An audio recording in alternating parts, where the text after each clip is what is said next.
ఎన్నో జరుగుతాయి. కానీ దానికంతా లేకుండా ఒక ఊరిలో ఒక గుడి, ఒక మందిరం వెలవాలంటే ఆ ఊరి వాళ్ళ పాపము ఎన్ని కష్టాలు పడాలండి.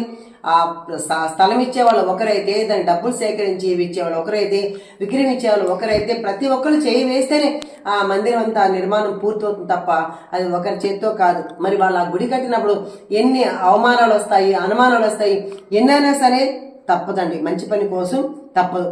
ఇక్కడ కూడా అలాంటి అవరోధాలే అందరూ ఎదుర్కోవాల్సి వచ్చిందంట. ఇది ఎక్కడైనా అది కరెక్టే కదా. అందుకే అలాంటప్పుడు భక్తులకు పరీక్ష, వారిలోని సహన శక్తిని దృఢంగా నిలుపుకోవాల్సిన అవసరం, అవకాశం లభిస్తుంది.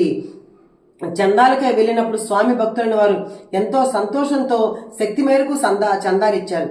కొందరేమో చందా ఇవ్వటం ఇష్టం లేని వారు ఎన్నెన్నో మాటలన్నారు. గజాన సిద్ధ పురుషులు ఆయన దిగిరమ్మంటే కొండ మీద కోతని దిగి వస్తుంది కదా అంటే మీరంతా ఆయన చుట్టూ చేరి భజన చేస్తుంటారు కదా, ఆయన కొరకు మఠం కట్టడానికి చందాలు అడుక్కోవడం ఎందుకురా? ఆ ధనం ఆయన సృష్టించి ఇవ్వలేడా? మీలాంటి భజన పరులున్నాళ్ళు ఇలాంటి సోమరులంతా స్వాములు గురువులుగా చలామణి అవుతారు. ఆయన సాధువు యోగ పురుషులు అంటారు, ఆయన తిండి అక్కర్లేదంటారు. మరి ఆయన పేరు చెప్పుకొని మీరంతా బ్రతకడానికా ఈ మఠ నిర్మాణం అంటూ వాదన పెట్టుకున్నారండి కొంతమంది. కరెక్టే కదా. మన ఊర్లలో ఇప్పుడు కూడా జరుగుతున్న పరిస్థితుల్లో మనం ఇప్పటికీ ఎదుర్కొంటున్నాం. ఏదైనా ఒక మంచి పని చేయాలంటే ఇలా ఎన్నెన్ని అనుమానాలు అవమానాలతో మనం అందరూ కూడా ఇప్పటికీ పడుతున్నాం, అందరూ పడుతున్నాం. అలాగే ఆ రోజుల్లో కూడా స్వామి మఠానికి వీళ్ళకు వెళ్ళేసి చందాలు అడిగితే ఏమైనా మీ స్వామి పెద్ద గురువు అంట కదా, ఆయన డబ్బులు సృష్టించలేరా? కొండ మీద కోతులు కూడా దించుతారు కదా, ఆయన చుట్టూ మీరు ఇంత భజన చేస్తారు కదా అని వాళ్ళందరూ కొంతమంది పాపం వాళ్ళందరినీ అంటున్నారనమాట. అప్పుడు శ్రీ గజానన భక్తులు అప్పుడు మనకి ఏం కావాలి, ఎక్కడ ఎవరన్నా అవమానం చేస్తే మనకు కావాల్సింది అక్కడ సహనం కావాలి, ఓర్పు కావాలి. కానీ అమ్మో మనం అట్లా ఎప్పుడు వాళ్ళని బదులు ఎందుకంటే మనం ఒక మంచి కార్యక్రమానికి వెళ్ళినప్పుడు వాళ్ళు ఏమన్నా సరే మనం ఓపికతో ఉండాలి. నువ్వేంద్ర బోర్డు ఇచ్చేది అని చెప్పి మనం కసురుకొని కోపంతో రాకూడదు. ఇక్కడ కావాల్సింది మనకి ఓర్పు మాత్రమే. ఇంకా వారికి చక్కని సమాధానం వీళ్ళు చెప్పారు. బాబు, శ్రీ స్వామి పేరు మీద మఠం నిర్మాణం చేస్తామంటే మనకు కాదు, ముందు కాలంలో మన వారసులు దాన్ని చూసి సంతోషిస్తారు, స్వామిని సేవించి తరిస్తారా? దేశమంతా ఈ పుణ్యపురుషులు సంచరించిన పుణ్యక్షేత్రానికి వచ్చే వారి సంకల్పాన్ని నెరవేర్చుకుంటారు. భక్తి మార్గాన్ని అనుసరిస్తేనే ఎవరికైనా భుక్తి ముక్తి లభిస్తాయి. అయ్యల్లారా, ఈ నిర్మాణానికి మీరిచ్చే చందా ఏదైతే ఉందో అది మీ జీవితాన్ని ఉద్ధరిస్తుంది, మీ వంశాలను ఉద్ధరిస్తుంది. భూమిలో పత్ర విత్తనం ఏ విధంగా మొలకెత్తి వందల కొలది విత్తనాలను పంట ఇస్తుందో మీరిచ్చిన చందా భగవంతుని ధర్మకార్యంలో వినియోగపడడం ద్వారా మీకు పుణ్యాల పంటనిస్తుంది అంటున్నారండి. అక్కడ వాళ్ళు ఓపికతో వాళ్ళకు అడిగిన వాళ్ళకి ఇలా సమాధానం చెప్తారు. నాయన, ఇది మన కోసం కాదు, నిజమే కదా, ప్రత్యక్షంగా సేవించుకున్నారు సాయి భక్తులంతా ఆ రోజుల్లో. ఎవరు రాధాకృష్ణ అమ్మాయి కావచ్చు, బాయిజమ్మ కావచ్చు, లక్ష్మీబాయి సింధే కావచ్చు, ఒక హేమాద్రి పంత్, ఒక దాసగన్న కావచ్చు, దీక్షిత్ కావచ్చు, ఒక నానాసాహెబ్ చందోర్కర్ కావచ్చు, ఎంతమందో అక్కడ ఒక 70 మంది చుట్టూ మెయిన్ భక్తులు ఉన్నారు మన గుళ్ళో లోపల. అలా కొన్ని వందల మంది వేల మంది బాబాని దర్శించుకున్నారు. మరి మన తరం ఏమైపోయేది తర్వాత? మనకు అక్కడ బాబా మందిరం లేకుంటే, ఆ యొక్క బూటి అలా ఆలోచన లేకుంటే, వాళ్ళందరూ కలిసి ఆ రోజు ఈ బాబా మందిరం నిర్మించుకుంటే మనం ఈరోజు బాబా గుడికి వెళ్ళే వాళ్ళమా? అది అడుగంటిపోయింది కదా. ఎప్పుడో ఎవరో చూసిన వాళ్ళ మన తాతలు ముత్తాతలు ఇలా ఉండేదంట అని చెప్పుకొని వాళ్ళ తర్వాత మనం వినేవాళ్ళమే తప్ప ఇప్పుడు మనకేం తెలియదు కదా. అలాగే ఇప్పుడు మనం ఏదన్నా చేశామంటే తరతరాలుగా మన బిడ్డలు వాళ్ళు చెప్పుకునేటట్టు మనం ఉండాలి. అందుకే మన మందిరం నిర్మించాలన్నా ఏదైనా సరే మనం ఒక చీర కొనుక్కున్నంత దాన్ని దాచిపెట్టి ఎవరైనా వచ్చి అడిగారు అనుకోండి, చందాలు పోను గుడి కట్టన్నారు అనుకోండి, వాళ్ళని మనం అనుమానించకూడదు, అవమానించకూడదు. ఒక మంచి కార్యక్రమానికి కదా అని చెప్పి చక్కగా మనం అప్పుడు ఒక చిన్న ఆలోచన చేయాలన్నమాట. మనకెంతో వాళ్ళు లక్షలు అడుగుతారా? అడిగినా మన దగ్గర అంత ఉండడానికి ఉంటే ఇస్తారో లేదంటే లేదు. మనం ఒక చీర వేసుకుంటే ఒక 500 పోతుంది కదా. లేదంటే ఒక డాక్టర్ దగ్గరికి వెళ్తే క్షణం కడుపు నొప్పి వచ్చింది లేదా తలనొప్పి వచ్చింది, గబుక్కున స్కానింగ్ తీయమన్నారు, అప్పుడు స్కానింగ్ అయితే 4000 5000 కాలంలో వచ్చేస్తాయి. అదే ఒక మంచి కార్యక్రమానికి అయితే మనం ఇవ్వలేమండి. అది ధనం ఉంటే సరిపోదు, నిజంగా ఒక మంచి మనసు కూడా ఉండాలి. అంటే ధనం ఉన్నంత మాత్రం ఇవ్వలేరండి ఎవరు. ధనం లేని వాళ్ళు చూడండి, వెళ్ళి అడిగితే చక్కగా తప్పకుండా నేను ఇస్తానమ్మా అని చెప్పేసి వాళ్ళు 100 200 వాళ్ళ యొక్క శక్తి మేరకు ఇస్తారు. అది అలా ఇస్తే ఏమవుతుంది, వాళ్ళ తరతరాలకు అది వృద్ధి చెంది, అంటే మనం ఏదైనా దానం చేయడం అంటూ ఎటువంటిదంటే ఒక భూమి మీద మంచి విత్తనం నాటడం వంటిది. మంచి విత్తనం నాటితే ఎంత పంట వస్తుందో అలాంటి విత్తనం నాటేది. పైనేమో బ్యాంక్ బ్యాలెన్స్ లేవు, దాచుకోండి. ఇక్కడ కాదు, బ్యాంక్ బ్యాలెన్స్ ఎప్పటికైనా బుక్ అయిపోతుంది, లేదంటే ఇంకొక బుక్ పెట్టుకుంటాం, అది డబ్బులు ఉండొచ్చు, పోతాయి, మళ్ళీ తీసుకుంటాం, మళ్ళీ అయిపోతాయి, ఇవన్నీ ఇది వేరు. కానీ మన బ్యాంక్ బ్యాలెన్స్ ఇక్కడ 100 రూపాయలు మనం ఖర్చు పెట్టినా, మనం అంటే పుణ్యకార్యాలకు మనం ఖర్చు పెడితే నెక్స్ట్ వచ్చే జన్మలో నిజంగా అవన్నీ ఆ 100 ఎంత వడ్డీకి వడ్డీ, అసలు ఎన్ని చక్ర వడ్డీలు, బాగా వడ్డీలు, ఎన్నో వడ్డీలు అయ్యి అక్కడ మనకు పెరిగి చాలా మంచి కుటుంబంలో జన్మించడమో, లేకుంటే మనకు మంచిగా జీవితాన్ని ఇవ్వడమో స్వామి అవన్నీ చేస్తారు. మరి పూర్వ జన్మలో ఏదైనా ఉంది అంటే అంటే మనం ఏదన్నా ఈ జన్మలో పుణ్య కార్యక్రమం చేస్తున్నామన్నా, లేకుంటే ఇంత మంచిగా మనం జన్మించామన్నా, ఇవన్నీ ఏంటనుకుంటున్నారు? పూర్వ జన్మలో జన్మలించి మనం చేసుకొచ్చిన పాప పుణ్య కర్మలు బట్టే మనం ఈ జీవితం మనం అనుభవిస్తాం. మరి అది తెలుసుకున్నాం కదా మనం. అది తెలియక పూర్వ జన్మలో ఎన్నో పాపాలు చేశాం, ఎన్నో పుణ్యాలు చేసాం తెలియకుండా. ఈ జన్మలో మనం తెలుసుకున్నాం కదా, కాబట్టి మనం ఎలా చేయాలి? మనకున్నంతలో, మనకున్న దాంట్లో చక్కగా హ్యాపీగా మనం అందరికీ ఒక 100 రూపాయలు ఉందనుకో, నేను 100 ఇచ్చేయమని లేదు కదా, ఒక 10 రూపాయలు మనం ఎవరికన్నా చందా రూపంలోనో లేదంటే ఒక మంచి కార్యక్రమానికి ఉపయోగిస్తే అది మనకి ఎప్పటికీ తరతరాలకు ఉంటుంది. అంటే మనకు అంటే మొలకెత్తి 100 కొలది విత్తనాల పంట ఎలా ఇస్తుందో ఒక చిన్న వడ్ల గింజ నాడతామండి, బియ్యం వడ్ల గింజ. అది ఎన్ని అవుతుంది? ఆ మొక్కకి ఎన్ని పిలకలు పెట్టి ఆ వడ్ల గింజ కనీసం ఇంచుమించు ఒక వడ్ల చెట్టు అంటారు, దాని మొక్క అంటారేమో, దానికి కనీసం ఒక 100-200 బియ్యం గింజలు వస్తాయండి. అలా చేస్తే ఎన్ని కనీసం బస్తాలు అవుతాయి. అది ఒక చాలా అలాగా అంటే ఏంటంటే కోట్ల బస్తాలు అవుతాయి అనమాట. అంటే మనం ఒక గింజ వేస్తే అంత అవుతాయి. ఇది కూడా మనకు అంతేం చెప్తున్నారనమాట అక్కడ డబ్బుకి వెళ్ళిన వాళ్ళందరూ. కాబట్టి తెలుసుకుని త్యాగబుద్ధితో ధర్మాన్ని తోడ్పడండిరా అని చాలా మృదువుగా సమాధానం చెప్పేవారంటే డబ్బుల కోసం వెళ్ళిన వాళ్ళు. ఎదురు వాదించే వాళ్ళు కొందరు శ్రీ గజాననుల సద్భావన కలిగేలాగా మనసు కలిగినారు. ధనం రూపేణ ఇవ్వలేని పేదవారు ఎందరో వచ్చి శారీరక సేవలు చేశారండి. ఇది మనం చేయాలి. ఏంటంటే మన నిజంగా ధనం లేదు, నిజం లేదు, అసలు మన దగ్గర ఏమీ లేదు. కానీ అప్పుడు ఏం చేయాలంటే గుడి కట్టేటప్పుడు మేము వచ్చి అక్కడ సేవ చేస్తామమ్మా, తర్వాత వచ్చి ఆ రాళ్ళని మేము తీసి పెడతాం, లేదా అదంతా ఊడుస్తాం అని. అంటే డబ్బుల రూపేనా కాదు, మన శరీర రూపాన్ని కూడా మనం చేయగలగాలి. వీళ్ళు అదే చేస్తున్నారనమాట. ధనం రూపాయలు ఇవ్వలేని పేదవారు అందరూ వచ్చి శారీరకంగా సేవలు చేస్తారు. అడిగిందే తడుగా కొందరు వడివడిగా వచ్చి మఠ నిర్మాణ కార్యక్రమంలో పాల్గొన్నారు. వారి ఎద్దులు, బండ్లు అన్ని ఉపయోగపెట్టారు. శ్రీ గురుగీతలో శివుడు పార్వతికి చెప్తారంట, ఓ పార్వతి, వ్యక్తి తాను సంపాదించిన దానిలో 10వ వంతు గురువుకు అర్పించాలి. చూడండి, గురుగీత ఉంది. ఆ గురుగీతలో పార్వతీదేవికి శివుడు చెప్పాడంటే ఏమని, మనము వ్యక్తి అంటే ఎవరైనా కావచ్చు, ఒక వ్యక్తి తాను సంపాదించిన దానిలో 10వ వంతు గురువుకి అర్పించాలి. గురు సేవలో తన శరీరమే కాక తన పరివారంను, తన ఐశ్వర్యమును కూడా వినియోగించాలి. అంతేకాక గురువుకు అర్పించకుండా ఏ వస్తు వాహనాది కూడా తాను అనుభవించరాదు. ఇది గురుభక్తుని లక్షణం అని చెప్పారట. ఇంకా మఠ నిర్మాణ కార్యం, రాళ్ళు, సున్నం, ఇసుక, ఇటుకలు, బళ్ళు తెచ్చి సమకూర్చినారు. కట్టుబడి పనివారు వచ్చి పని ప్రారంభించవలసిన సమయంలో శ్రీ స్వామి మఠం వద్ద నుండి బయలుదేరి ఇసుక తెస్తున్న బండిపైకి ఎక్కి పోనీయమన్నారు. ఆ బండి తోలేవాడు వెంటనే బండి దిగాడు. అతని పేరు మారుతిరాం. శ్రీ స్వామి, అరే బండెక్కు, మాలాంటి వారికి అంటరానిది ఏది వారు అనేది ఏమీ ఉండదు అని చెప్పిన శ్రీ స్వామి సమంగా బండిపై కూర్చోడానికి అతను ఇష్టపడలేదు. స్వామి వారు చెప్పిన వెనుక బండి ముందు నడిచాడు. శ్రీ స్వామి ఎడ్లను ఉద్దేశించి అతని వెనకాల నడవండి అన్నారు. ఆ ఎడ్లు అలాగే చేరవలసిన స్థలానికి చేరినాయి. శ్రీ స్వామి బండి దిగి ఒక చోట కూర్చున్నాడు. ఆ స్థలాన్ని కేంద్రంగా తీసుకుని మఠము, సమాధి మందిరం, శ్రీ సీతారాముల దేవాలయం నిర్మించాలని చెప్పారు. పనివారు అదేవిధంగా పనిని ప్రారంభించారు. కొంత పని అయి గోడలు పూర్తిగా పైకి లేచినవి. హరిపాటిల వ్యతిరేకులు ఉన్నారు కదా, వాళ్ళు శ్రీ స్వామి అంటే భక్తి లేని వారు కొందరు ప్రభుత్వాధికారులకు ఫిర్యాదు చేసినారు. ఎందుకంటే మనం బతకం, ఎదురు వాళ్ళని బతకనివ్వండి. ఈ గవర్నమెంట్ ఏదో పాపం 1 ఎకరా ఇస్తే వీళ్ళు స్వామి అంటే గిట్టన వాళ్ళు వెళ్ళేసి ప్రభుత్వాధికారులకు ఫిర్యాదు చేశారంట. స్వామి కేటాయించిన దానికంటే పక్కన గల స్థలంలో మఠ నిర్మాణం చొచ్చుకు వచ్చిందని పేర్కొన్నారు. హరిపాటిల్ కొంత భయపడినాడు.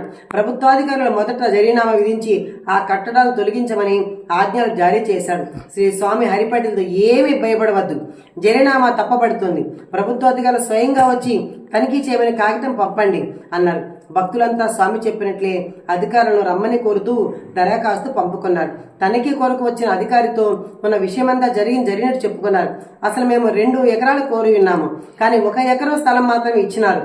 ముందు కాలంలో భక్తుల సందడిని తట్టుకోవాలంటే 2 ఎకరాలు అవసరమే కావున దయచేసి కట్టింది పడగట్టకుండా ఇవ్వవలసిన ఎకరం స్థలం కూడా మంజూరు చేయవలసిందిగా ప్రార్థించారంట. అధికారుల దృష్టిలో ఇది న్యాయమని తోచింది. శ్రీ స్వామిని దర్శించుకుని మొక్కి వారు కోరినట్లు 2వ స్థలం కూడా మంజూరు చేసి హరిపాటులు పడిన జరినామా రద్దు చేశారు. భక్తులందరికీ అపార సంతోషం పొంగి పొరలింది. భక్తి లేని వారిలో కళ్ళు తెరిపించబడినాయి. శ్రీ స్వామి వారిని కొలిచి అందరూ లాభం పొందుతుంటే మనం ఎందుకు వ్యతిరేక విధానం పాటించాలి? మనం కూడా అందరితో కలిసి లాభం పొందుదామని అందరితో కలిసి వచ్చారు. త్వరగానే మఠ నిర్మాణం శ్రీరామ దేవాలయం పూర్తి చేయబడింది. శ్రీ స్వామి వారి నివాసం కొత్త మఠంలోకి మార్చబడింది. అసలు షేగాం ఎవరైనా గ్రూప్ లో ఉన్న వాళ్ళు ఎవరైనా చూసారమ్మా? ఒకసారి మాకి చెప్తారా?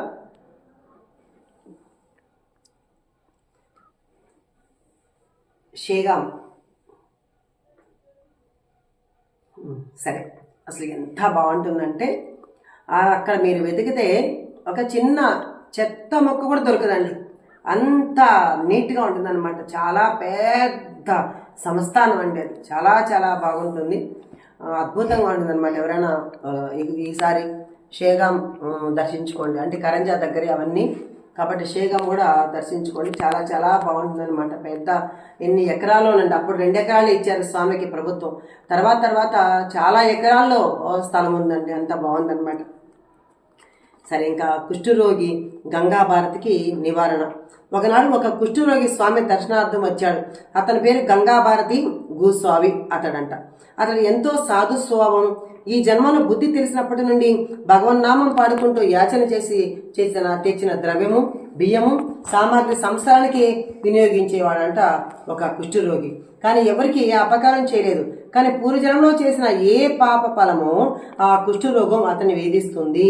ఇంకా శరీరం అంతా పుండ్లు పడి రసికారుతుంటే ఇంట బయట అతనికి నిరసనతో పాటు అవమానం కలిగింది. ఎక్కడికి పోవాలి, ఎవరి చెప్పుకోవాలి? ఇంట్లో వారు ఇంటి నుండి పొమ్మంటే ఊరి వారంతా కలిసి ఊరిలో ఉండరాదని అతన్ని తరిమేశారంటండి. పాపం అతనే మంచోడే, కానీ ఎవరికి ఏ హాని చేసేవాడు కాదు. అయినా సరే పూర్వజన్మ కర్మ పొలాన్ని అతనికి పాపం ఆ యొక్క కుష్టి వ్యాధి వచ్చిందనమాట. బాగోజేసిండేలాగా అయితే అతను పాపం చీమంతా కారి రసి కారుతుంటే ఇంట్లో వాళ్ళు బయట వాళ్ళు అందరూ అతను అవమానం చేసి పాపం చేస్తే ఎక్కడికి పోవాలి? అతను ఎవరికి చెప్పుకోవాలి? సరే, అతని ఊరంతా కలిపి తరిమేశారండి. ఇంట్లో వాళ్ళంతా కలిపి ప్రతి ఊర్లోనూ పాపం ఎవరు రానిపోతుంటే ఊరి బయట నుండి ఎవరైనా పిడికిడు అన్నం పెడితే తినేవాడు, లేకుంటే లేదు. ఇప్పుడు ఈ విషయం తెలుసా అండి? ఏ జబ్బైనా సరే రాణిస్తారేమో, కానీ ఇదివరకు కుష్టు వ్యాధి ఉన్న వాళ్ళకి అసలు ఎక్కడికి రాణించేవారు కాదండి. నాకు మా చిన్నప్పుడు తెలిసినప్పుడు కూడా ఎవరైనా గోరులంతా ముడిగిపోయి చీమంత రక్తం కారి అలా ఉంటే దానికి ఒక కుష్టి వ్యాధి అని పేరు పెట్టేవారు. వాళ్ళు ఎవరు కూడా కానీ దగ్గరికి ఇక్కడికి ఎవరింటికి ముట్టుకున్నా కానీ అవి చేసేవాళ్ళు కాదండి. కాబట్టి ఇప్పుడు ఏ ఊరు వాళ్ళు కూడా వీరి ఊరిలాగే ఎవరిని పాపం రాణించేవారు కాదంట. అయితే బయట ఎవరైనా ఊరు బయట ఎవరైనా కొంచెం పెడితే తినేవాడంట, లేకుంటే అది కూడా లేదంట. అటువంటి స్థితిలో షేగాంలో ఒక మహారాజు ఉన్నారని వారి గొప్ప సిద్ధపురుషులని విన్నాడంట. ప్రాణాలుండగా ఆ స్వామిని ఒక్కసారైనా సరే దర్శించుకోవాలి అనుకున్నాడు నరహరి శర్మ. లాగే ఈ కుష్టి వ్యాధి అతను కూడా స్వామి దగ్గరికి, ఆ నరహరి శర్మ ఏమో శ్రీగుడి దగ్గరికి వెళ్ళాడు. ఇతనేమో ఇక్కడ స్వామి అంటే గంగాభారత్ ఏమో గజాన్ మహారాజ్ దగ్గరికి వెళ్ళాడు. తర్వాత ప్రాణాలు విడవాలి అని నిశ్చయించుకుని అష్ట కష్టాలు పడి షేగాం పొరిమేరకు చేరుకున్నాడంట. షేగాం ఊరి బయటనే శ్రీ గజానుల మఠం ఉంది. అయినా భక్తులంతసేపు దూరంగానే ఉన్నాడు. దూరం నుండే స్వామిని దర్శించుకున్నాడు. ఒకానొక సమయంలో శ్రీ స్వామి మాత్రం ఒక్కరి మఠంలో ఉన్నారట. ఆ సమయం చూసి మెల్లగా నడుస్తూ పోయి శ్రీ స్వామి గజానులపై పాదాలపై పడ్డారట. తండ్రి, నా దయామయ స్థితిని చూడు, నేను ఏ జన్మలో చేసిన పాపం నన్ను పీడిస్తుందయ్యా. నాకు నీ దర్శనంతో పాపాలన్నీ పోయాయి, ఇంకా ప్రాణాలు పోతే నేను అదృష్టవంతుడిని అంటూ శ్రీ స్వామి తీక్షణంగా గంగాభారతి వైపు చూశారు. పాదాల వద్ద పడి ఉన్న అతని 2 చెంపలు పటాపటా గట్టిగా వాయించారంట స్వామితో. స్వామి కాలితో పెద్దగా ఒక తన్ను తన్నారు, మీద కాండ్రించి ఉమ్మి వేస్తారు. శ్రీ స్వామి ఉమ్మిని గబగబా తన ఒళ్ళంతా పూసుకున్నాడండి. ఈ సన్నివేశం జరిగినప్పుడే ఒక వ్యక్తి అటుగా రావడం, ఇది చూసి అసహించుకోవడం జరిగింది. ఓ దూరంగా అంటూ స్వామి గద్దించారు. శ్రీ స్వామి రోగాన్ని పొమ్మన్నారు, కానీ చూసిన వాళ్ళకి గంగాభారతే దూరంగా పొమ్మని అన్నట్లు బోధపడింది. అతను కూడా శ్రీ స్వామి తనను దూరంగా పొమ్మన్నారని కొట్టి చీకొట్టారని అనుకున్నాడు. మఠానికి దూరంగానే ఉన్నాడు, కానీ తన శరీరంలో కలిగిన బాధోపశమనం వల్ల స్వామి దయ అర్థమైంది. 2 రోజుల తర్వాత స్వామి స్నానం చేసే చోటున ఏర్పడిన బురదను పూసుకుంటుంటే శరీరంలోని పుండ్లన్నీ మానిపోయి క్రమంగా చర్మంపై మార్పు గోచరించింది. అప్పుడు అతను చూసిన వారు విస్తుపోయారు. శ్రీ స్వామి గజాన దయను ఔదార్యాన్ని పొగుడుచు ఎన్నో కీర్తనలు కట్టి ఆసుగా అతను పాడుతుండేవాడు. అలాగే చక్కని కంఠస్వరంతో దూరంగా ఉంటూనే సంకీర్తన చేస్తూ ఉంటే అతనికి ఏకతార తెచ్చి ఇమ్మని భక్తులకు ఆదేశించారు. అతను ఏకతార మేటుతూ గీతాలాపన చేస్తుంటూ ఉంటే సామాన్య భక్తులు కూడా జాలిపడి ఆహారం సమకూర్చేవారు. ఇలా ఉండగా అతని సంగతి గ్రామాలకు తెలిసి అతని భార్య మరియు కొడుకు కూడా స్వామి సన్నిధికి వచ్చి స్వామివారి కృపను కొనియాడారు. అంటే అప్పుడు గుర్తొచ్చాడు, కుష్టు వ్యాధిని పాపం తరిమి వేస్తే ఇంట్లో వాళ్ళు, సో అప్పుడు ఆ వ్యాధి నయమైపోయిందని అప్పుడు పరిగెత్తుకుంటూ వచ్చారనమాట ఆ భార్య పిల్లల వాళ్ళంతా. అప్పుడు వచ్చి తమ తండ్రిని తమ్ముతో పంపమని స్వామిని ప్రార్థించాడు. శ్రీ స్వామి నాకే సంబంధం, మీ మనిషిని మీరు తీసుకెళ్ళండి అని చెప్పారట స్వామివారు. ఇంకా గంగాభారతి నిర్ణయం. గంగాభారతి అంటే ఈ కుష్టి వ్యాధి అతను స్వామిని ప్రార్థించాడంట. ఓ కృపా కటాక్షాలతో ప్రసాదించబడిన ఈ శేష జీవితం మీ చరణ సన్నిధిలోనే గడపడానికి ఆజ్ఞ ఇవ్వండి స్వామి. నన్ను సంసారం అనే నరక కుప్పంలోకి మళ్ళీ తోయవద్దు. మహాత్మా మీ నామస్మరణ చేసుకుంటూ ఈ జన్మ చాలిస్తాను. వీరి వలన నేను పడిన బాధలు చాలు స్వామి. నిజమే కదా, అవసరానికి పాపం ఆ కుష్ఠోడైనా రోగి అయినా అట్లా ఎట్లాంటి వాడినా భర్తగా చూడాలి, పిల్లలు చూడాలి, ఆ ఊర్లో వాళ్ళు చూడాలి. ఇంత అవమానం చేసిన తర్వాత, ఇంత చేసిన తర్వాత అతనికి దేవుడి కృపతో బాగా అయిన తర్వాత మళ్ళీ వచ్చి అప్పుడు వాళ్ళు పిలిస్తే మరి వెళ్ళాలా? నిజంగా వెళితే మాత్రం మనకు నచ్చిండేవాడు కాదు. కానీ అందుకే నేను చేయనాడు, స్వామి నేను వెళ్ళను, ఈ శేష జీవితం మీరిచ్చిన జీవితం కాబట్టి మీ చరణ సన్నిధిలో గడపడానికి నాకు ఆజ్ఞ ఇవ్వండి స్వామి. మీ నామస్మరణ చేసుకుంటే నేను బతికేస్తాను అయ్యా అని చెప్పన్నారు. ఇంకా వీళ్ళ వల్ల నేను బాధలు పడింది చాలు స్వామి అని ప్రార్థించాడు. తర్వాత తన పుత్రుడికి సమాధానంగా చెప్పి తనను వదిలి వెళ్ళిపోమ్మన్నాడు. నీ తల్లిని నువ్వు చివరికంట జాగ్రత్తగా చూసుకో అని చెప్పన్నాడు. అతను వదలకుండా ఏం చెప్పాడు, నీ తల్లి నువ్వు జాగ్రత్తగా చూసుకోరా, నా గురించిన చింతలన్నీ శ్రీ స్వామి చూసుకుంటారు అని బతిమాలి పంపివేశాడు. ఇంకా సంసార బాధలన్నీ తమాషాగానే ఉంటాయి. బాగున్నన్నాళ్ళు నీవు లేక నేను లేను, నీవే నా సర్వస్వం అన్నట్టుంటాయండి. సంసారంలో బాధలు అన్నీ అలాగే ఉంటాయి. నీవు లేకుంటే నేను లేనండి, నేను లేకుంటే నువ్వు లేదండి, నిజమండి, ఇదండి అదండి అని భార్య కావచ్చు, భర్త కావచ్చు, పిల్లలు కావచ్చు, చెప్తాను కదా, రోజు కూడా ఇదే చెప్పుకుంటాం కదా, అంతవన్నీ వాళ్ళు చెప్పుకుంటామండి. కానీ సమయానికి అక్కడికి ఒక్కళ్ళు మనకి పనికిరారండి. భార్య రాదు, భర్త రాదు, ఎవరు రారండి. అట్లా ఇతను కూడా ఇక్కడ అదే అంటున్నారు, సమయం వికటిస్తే ఈ పేడ ఎప్పుడు విరగడవుతుందా అని ఎదురు చూడటం సహజం. వార్ధక్యం అనేది ప్రతి వారికి భరించాలని బాధే. అప్పటి వరకు అన్ని కార్యాలు స్వయంగా చక్కబెట్టుకుంటానని అహం సహజంగా ఉంటుందండి. ఇంకా ముసలితనంలో ప్రతి చిన్న విషయానికి ఇతరులపై ఆధారపడవలసి ఉంటుంది. వాళ్ళు అందిస్తే సంతోషం, అందించకపోతే బాధ. అవయవాలన్నీ స్వాధీనంలో ఉంటాయేమో, అహంకారం నిండుగా ఉంటుందండి. అవయవాలన్నీ పట్టు తప్పడంతో అహం మీద క్షణానికి దెబ్బ పడుతూ ఉంటుంది. మనం వయసులో ఎంత చిన్నప్పటి నుంచి చూడండి, ఆ శక్తి, ఆ బలం వేరు. మనకిప్పుడు ఆ 50 నుంచి చూడండి, 40 నుంచి చూడండి, శక్తి సన్నగిలుతూ మనకి ఎవరైనా పని చేసి పెడితే బాగుంటుంది, అరే ఎవరైనా ఒక ముద్దు పెడితే బాగుంటుంది అని అనుకుంటాం. ఎందుకంటే రోజు రోజుకి మన శక్తి సన్నగిలుతుంది అనమాట, అహం ఉంటుంది. అందుకే మనం ఎప్పుడు నేను ఎన్నిసార్లు గుర్తు చేస్తూ ఉంటాను ఆ పాట. మనకు నాకు చాలా ఇష్టమైన, నా జీవితంలో ఇష్టమైన పాట అన్నమాట.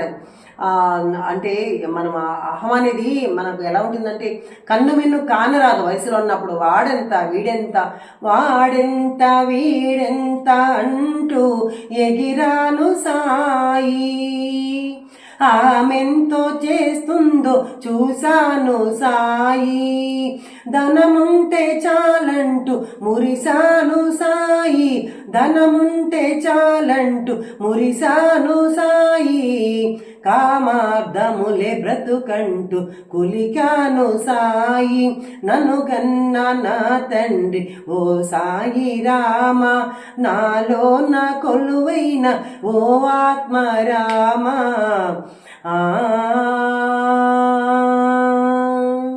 భగవంతుడు ఎవరి దగ్గర ఉంటాడంటే, అహమును వైడచి ధనమును మరచి కామము కాల్చి భోగము త్యజించి నన్ను చేరువారే నా నిజ భక్తులన్నావు ఓ సాయి రామా, నా సాయి రామా.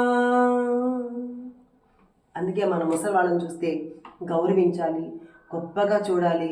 వాళ్ళకి అమ్మో రేపు మనం కూడా ఈ స్థితికి వస్తే మనం కూడా ఇలాగే ఉంటాం కదా అనుకోవాలి. నిజంగా మన గ్రూప్లో ఒక ఆమె ఉంది, మన భీమవరం నుంచి రాధమ్మ ఉంది. ఆవిడ రాలేదు, పాపం ఆవిడకి పనులు మూలను మానేసింది. వాళ్ళ అత్తగారిని చూసొద్దండి ఆవిడ చెప్పుద్ది. నిజంగా నాకు అనిపిస్తున్నమాట, ఇలా అత్తగారు చూసే వాళ్ళు ఎంతమంది ఉన్నారో నిజంగానే కదా అని నేను చాలా సంతోషం వేస్తాను అనమాట. వాళ్ళ అత్తగారికి ఏదో చిన్న గడ్డలాగా వస్తే ఆవిడ రోజు ఆవిడకి చక్కగా చెవులో పెట్టి రోజు మన సత్సంగం వినిపిస్తుందంట. తర్వాత బాబాకి దండం పెట్టుకుందంట. ఆవిడకి నడిచొస్తే ఆవిడని తీసుకొచ్చి స్వామిని దర్శనాన్ని తీసుకొస్తే ఆవిడకి ఏదో ఒక గడ్డ వచ్చిందంట భుజం మీద. పాపం క్యాన్సర్ గడ్డ కాదు, ఏదో ఒక ఫ్యాట్ గడ్డ. అయితే ఒక చాలా కొంచెం పెద్దదే ఉందంట. అయితే ఇది కానీ తగ్గిపోయిందంటే స్వామి నేను ఆవిడ సిడీ తీసుకొస్తాను అని అంటే, అత్తగారిని గురించి మొక్కుకొని కోడలు లీకాలు ఉన్నారా అని ఆవిడని చూస్తే నాకు చాలా ముచ్చటేసిందండి నిజంగా. అలాగే కొంతమంది ఉన్నారండి, వాళ్ళ బిడ్డల కోసం వాళ్ళ భర్త కోసం వేడుకోవడం వేరు. నేను చాలా మందిని చూశానండి, పక్కన వాళ్ళ కోసం మొక్కుకోవడం నిజంగా నాకు చాలా ఆశ్చర్యం అనమాట. అలా మనం ఎప్పుడైతే పక్కన వాళ్ళ కోసం ప్రార్థిస్తామో భగవంతుడు ఆటోమేటిక్గా మనల్ని మన ఇంట్లో వాళ్ళని, మన ఫ్యామిలీ మెంబర్స్ని భగవంతుడే చూస్తాడండి. నిజంగా మన సొంతం ఉంది కదా, వాళ్ళ చెల్లెలు మన బాబా దగ్గర దండం పెట్టుకుంటూ వాళ్ళ అక్క కానీ సొంతం వాళ్ళ అబ్బాయి బాగుండాలి, ఆ బిడ్డ కోసం వీడి దండం పెట్టుకొని వస్తుందంట. బయటకు వచ్చాక మాకు చెప్తుంది, మా అబ్బాయి బాగుండాలని ఇట్లా దండం పెట్టుకున్నానమ్మా ఇప్పుడే మా బాబు కోసం, యశ్వంత్ కోసం అండి. నాకు అనిపించింది వీళ్ళని చూస్తే నిజంగా ఎంత గొప్ప స్థితిలో ఉన్నారు వీళ్ళందరూ. నిజంగా ఎందుకు పూజలు, ఎందుకు అష్టోత్తరాలు, ఎందుకు ఇవన్నీ? ఎదుటి మనిషిని ప్రేమించే మనసు ఉంటే ఏం అక్కర్లేదండి. ఆ మనసు రావాలంటే ఇవన్నీ చేయాలండి, మనం ఇవన్నీ చేయాలన్నమాట. అది అనిపించింది. అట్లాగా ఇక చూడండి, అతను ఎంత అహంకారం నిండుగా ఉంటుంది.